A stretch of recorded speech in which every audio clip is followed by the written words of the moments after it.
அப்பர் பெருமான் தன்னுடைய சமண மடத்திலிருந்து தாங்க முடியாத சூலை என்று சொன்னால் வயிற்று வலி, சூலை நோயினால் வருந்தி இனி உயிர் தரிக்க முடியாது. அதற்கு முன் ஒரு முறை தன்னுடைய அக்காவான திலகவதியாரை சென்று பார்த்து விடுவோம் என்று திருவதிகையில் திலகவதியார் வாழ்ந்து கொண்டிருக்கும் வீட்டுக்கு வருகிறார்.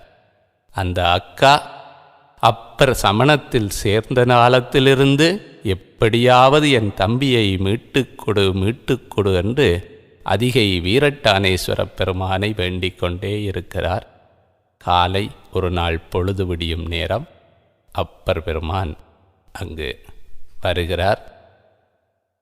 அவர் தன்னுடைய வலி பொறுக்க முடியாத நிலையை தமக்கையாரிடம் சொல்கிறார்.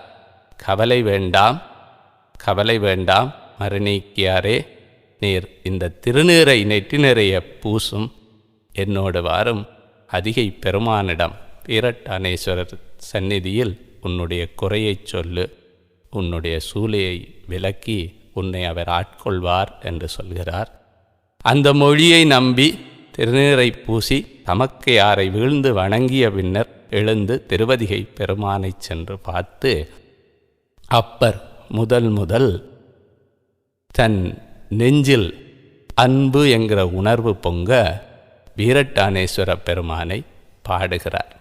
அந்த பாடல்தான் கூற்றாயினவாறு விலக்ககலீர் கொடுமை பல செய்தன நான் அறியேன். எந்த கொடுமையும் செய்ததாக எனக்கு தெரியவில்லை, ஆனாலும் நான் ஒரு தவறு செய்திருக்கிறேன், உன் அடியை பிரிந்து இருந்திருக்கிறேன், இன்று ஏற்றாய் அடிக்கே, இனிமேல் நான் எப்பவும் பிரிய மாட்டேன், பிரியாது வணங்குவன் எப்பொழுதும், இரவும் பகலும் பிரியாது வணங்குவன் எப்பொழுதும், தயவு செய்து என் வயிற்றில் அகம்படியே குடரோடு தொடக்கி முடக்குது இந்த வயிற்று வலி, ஆற்றேன் அடியேன் அதிகை கெடில வீரட்டானத்துறை அம்மானே இதை போக்கி அருள்வாய் என்று வேண்டி பாடும் பாடல் கூற்றாயினவார்.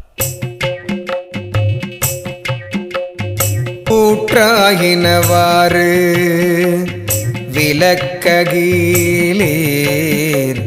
கொடுமை பல செய்தன நான் அறியேன்.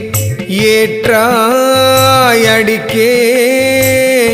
இரவும் பகலும் பிரியாது வணங்குவன் எப்பொழுதும்.